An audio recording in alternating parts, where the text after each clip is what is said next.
Assalamualaikum warahmatullahi wabarakatuh.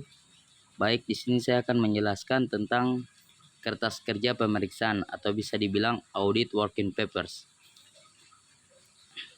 Pengertian kertas kerja working paper merupakan mata rantai menghubungkan catatan klien dengan laporan audit. Oleh karena itu, kertas kerja merupakan alat penting dalam profesi akuntansi publik. Dalam proses auditnya, auditor harus mengumpulkan atau membuat berbagai tipe bukti untuk mendukung simpulan dan pendapatnya atas laporan keuangan auditan. Untuk kepentingan pengumpulan dan pembuatan bukti, itulah auditor membuat kertas kerja. Tujuan kertas kerja mendukung opini auditor mengenai kewajaran laporan keuangan. Opini yang diberikan harus sesuai dengan kesimpulan pemeriksaan uang dicantumkan dalam kertas kerja perusahaan. Sebagai bukti bahwa auditor telah melaksanakan pemeriksaan sesuai dengan standar profesional akuntan publik. Dalam kertas kerja pemeriksaan harus terlibat bahwa apa yang diatur dalam SPAP sudah diikuti dengan bijak oleh auditor. Misalnya melakukan penilaian terhadap pengenalan intern dengan menggunakan internal control questionnaires, mengirimkan konfirmasi piutang, memonya, surat pernyataan langganan, dan lain-lain. Sebagai referensi dalam hal ada pertanyaan dari pihak pajak, pihak bank, dan pihak lain. Jika kertas kerja pemeriksaan lengkap, pertanyaan apapun yang diajukan pihak-pihak tersebut yang berkaitan dengan laporan audit bisa dijawab dengan mudah oleh auditor dengan menggunakan kertas kerja pemeriksaan sebagai referensi. Sebagai salah satu dasar penilaian asisten seluruh tim audit, sehingga dapat dibuat evaluasi mengenai kemampuan asisten sampai dengan partner sesuai selesai suatu penugasan. Evaluasi tersebut biasa digunakan sebagai salah satu dasar pertimbangan untuk kenaikan jenjang jabatan dan kenaikan gaji. Sebagai penggangan untuk audit tahun berikutnya, untuk persiapan audit tahun berikutnya, kertas kerja tersebut dapat dimanfaatkan antara lain. Yang pertama, untuk mengecek saldo awal. Yang kedua, untuk dipelajari oleh audit staf yang baru ditugaskan untuk memeriksa klien tersebut. Yang ketiga, untuk mengetahui masalah-masalah yang terjadi di tahun lalu dan berguna untuk penyusunan audit plan tahun berikutnya. Jenis-jenis kertas kerja pemeriksaan. Current file atau current file arsip pemeriksaan tahunan yang diperoleh dari pemeriksaan tahun berjalan. Informasi dan current file pada umumnya mempunyai manfaat untuk tahun yang diperiksa. Contoh, yang pertama neraca saldo, yang kedua berita acara cash on name, yang ketiga rekonsiliasi bank, yang keempat rincian piutang, yang kelima rincian persediaan, yang keenam rincian utang, yang ketujuh rincian biaya, dan lain-lain. Permainan file arsip kertas kerja yang secara relatif tidak mengalami perubahan. Arsip ini dapat digunakan berulang-ulang untuk beberapa periode pengauditan. Contoh, yang pertama akte pendirian, yang kedua buku pedoman akuntansi, yang ketiga notulen rapat. Correspondence file, berkas surat menyurat.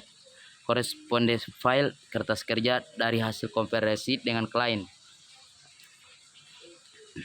Kriteria untuk pembuatan kertas kerja pemeriksaan yang baik. Yang pertama, kertas kerja pemeriksaan harus mempunyai tujuan. Yang kedua, harus dicegah menulis kembali kertas kerja pemeriksaan sebab banyak kerugiannya. Yang ketiga, dalam kertas kerja pemeriksaan harus dijelaskan prosedur audit apa yang akan dilakukan dengan menggunakan audit treatment. Yang keempat, kertas kerja pemeriksaan harus diindeks cross index. Yang kelima, kertas kerja harus diparaf oleh orang yang membuat dan mereview working papers sehingga dapat diketahui siapa yang bertanggung jawab. Kriteria untuk pembuatan kertas kerja pemeriksaan yang baik. Setiap pertanyaan yang timbul pada review notes harus berjawab. Tidak boleh ada open question, pertanyaan yang belum terjawab. Pada kertas kerja pemeriksaan harus dicantumkan sifat dari perkiraan yang diperiksa, prosedur pemeriksaan yang dilakukan, kesimpulan mengenai kewajaran perkiraan yang diperiksa. Hal-hal tambahan kertas kerja pemeriksaan harus rapi dan bersih, mudah dibaca dan jelas bahasa yang digunakan, Indonesia atau Inggris. Harus baik, jangan hanya memfotokopi data dari klien tanpa diberi suatu penjelasan. Yang terakhir, harus terdapat daftar isi dan indeks kertas kerja pemeriksaan. Pemilik dan penyimpanan kertas kerja pemeriksaan. Kertas kerja pemeriksaan adalah milik angkutan publik. Hak auditor sebagai pemilik kertas kerja pemeriksaan terikat pada batasan-batasan moral yang dibuat untuk mencegah kebocoran-bocoran yang tidak semestinya mengenai kerahasiaan, confidentiality, atau data klien.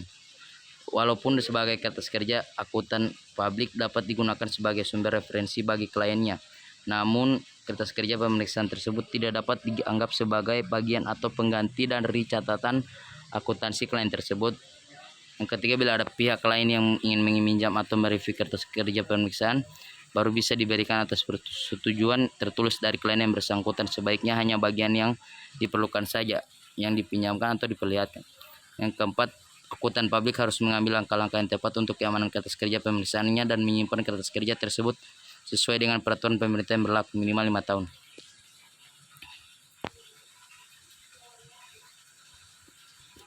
Faktor-faktor yang harus diperhatikan dalam pembuatan kertas kerja yang baik. Yang pertama, lengkap, berisi semua yang pokok, menentukan komposisi semula data yang penting yang dicantumkan dalam kertas kerja. Yang kedua, tidak memerlukan tambahan penjelasan secara lisan, artinya kertas kerja harus jelas dapat berbicara sendiri. Harus berisi informasi yang lengkap, tidak berisi informasi yang belum jelas atau pertanyaan yang belum dijawab.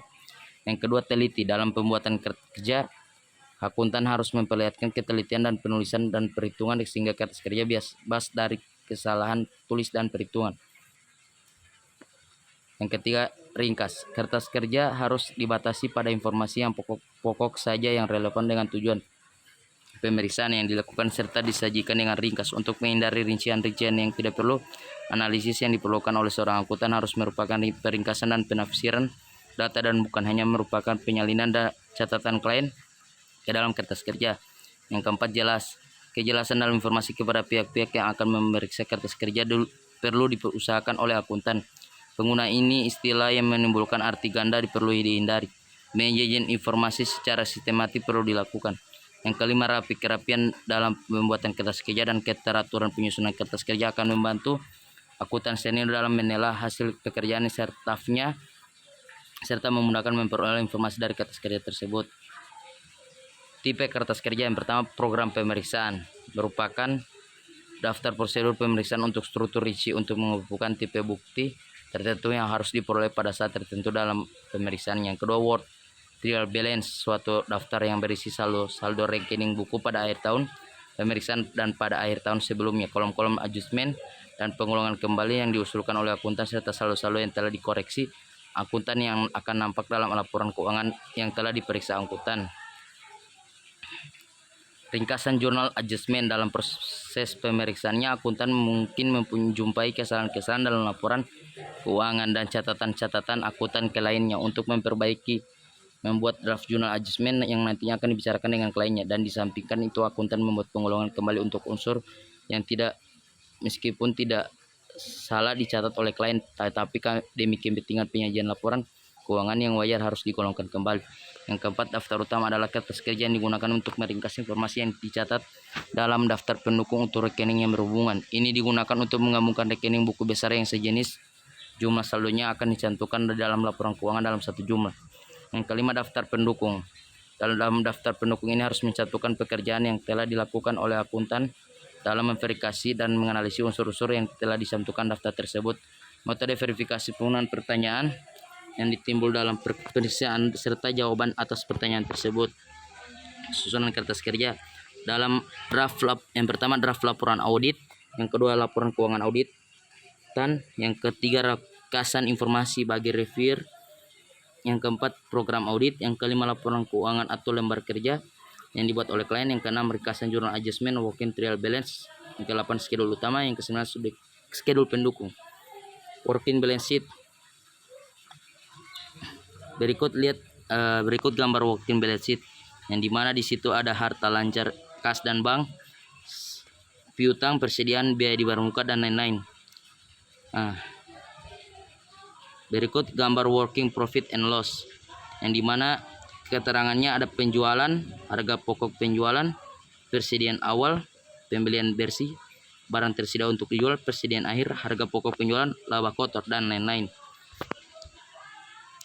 Top schedule dan supporting schedule, standar tick mark, voting, penambang dan pengurang ditetapkan di bawah angka total, cross voting, penambang dan pengurang ditetapkan di samping kanan angka total, kalkulasi selain penambahan dan pengurangan ditetapkan di hasil kanan perhitungan, dicocokkan dengan general ledger, diletakkan di samping kanan angka, dicocokkan dengan subsidiary ledger, diletakkan di samping kanan angka, pemeriksaan dokumen-dokumen diletakkan di samping kanan angka, vouching diletakkan di samping kanan angka, pemeriksaan jurnal ETT J diletakkan di samping kanan angka, Pemeriksaan kangkele hack check diletakkan di samping kanan angka. Pemeriksaan official receipt diletakkan di samping kanan angka. Jawaban konfirmasi yang cocok diletakkan di samping kanan angka. Jawaban konfirmasi yang tidak cocok diletakkan di samping kanan angka. Jawaban konfirmasi yang dikembangkan oleh kantor pos diletakkan samping kanan angka. Bila tidak ada jawaban, diletakkan di samping kanan angka. Untuk menandakan bahwa schedule dibuat klien, diletakkan di sudut kiri bawah dan dituliskan tanggal penerimanya. Pemberian indeks pada kertas kerja. Yang pertama, setiap kerja harus diberi indeks, dapat di sudut atau di sudut bawah. Yang kedua, pencatutan indeks hilang. Terus indeks harus dilakukan sebagai berikut. Yang pertama, indeks hilang dari schedule pendukung dan ke schedule utama. Rincian yang tercantum dalam suatu schedule pendukung diberi indeks yang dengan menunjukkan indeks schedule utama yang berkaitan dengan jumlah tersebut. Yang ketiga, indeks hilang dari schedule akan pendapatan biaya. Yang dapat sering kali analisis akun neraca berhubungan dengan analisis akun laba rugi. Oleh karena itu, kertas kerja yang berhubungan dengan akun neraca harus diberi indeks hilang dengan kertas kerja yang berhubungan dengan akun laba rugi. Yang ke ini indeks hilang atau antar schedule pendukung. Seringkali schedule pendukung tertentu membuat informasi yang berkaitan dengan informasi yang lain yang tercantum dalam schedule pendukung lain. Untuk saling menghubung informasi diperlukan indeks saling antar schedule pendukung. Indeks hilang dari schedule pendukung ke ringkasan jurnal adjustment seperti jurnal adjustment yang dicatat dalam kertas kerja ringkasan jurnal adjustment harus diberi indeks hilang dengan cara mencantumkan indeks schedule pendukung di belakang jurnal adjustment yang dicantumkan dalam ringkasan jurnal adjustment tersebut. Indeks hilang dari schedule utama ke working trial balance. Indeks schedule utama dicantumkan pada working trial balance agar tidak memudahkan pencarian kembali informasi yang lebih rinci dari working trial balance ke schedule utama. Indeks hilang dapat digunakan pula untuk menghubungkan program audit dengan kertas kerja. Indeks kertas kerja dicantumkan pada program audit untuk menunjukkan di kertas kerja mana hasil pelaksanaan audit tersebut dapat ditemukan. Ketiga, jawaban konfirmasi pita mesin, hitung print out komputer, dan sebagainya tidak diberi indeks kecuali jika dilampirkan belakang kertas yang berindeks. Metode pemberian indeks kertas kerja. Yang pertama, indeks angka kertas kerja utama schedule utama dan schedule pendukung diberi kode angka kertas kerja utama dan schedule utama diberi indeks dengan angka, sedangkan schedule pendukung diberi sub indeks dengan mencantumkan nomor kode schedule utama yang berkaitan. Yang kedua, indeks kombinasi angka dan huruf. Kertas kerja diberi kode yang merupakan kombinasi huruf dan angka. Kertas kerja utama dan schedule utama diberi kode huruf, sedangkan schedule pendukungnya diberi kode kombinasi huruf dan angka. Yang ketiga, indeks angka berurutan. Kertas kerja diberi kode angka yang berurutan. Contoh indeks auditing working paper. A1 draft report, yang A2 audit notes dari senior untuk partner, prinsipal dan manajer. Yang ketiga, A3 rekonsiliasi antar financial statement dan trial balance data yang terpenting untuk note to financial statement. Yang A4 trial balance, yang A5 adjust journal entries, A6 hasil dan pemeriksaan subsequent event, A7 client representation letter, yang ke-8 audit plan, yang ke-9 daftar working papers yang dibuat oleh klien, yang ke-10 manajemen letter. Mungkin sekian dari cuma itu saja hasil dari saya. Sekian dari saya. Wabillahi taufiq wal hidayah. Wassalamualaikum warahmatullahi wabarakatuh.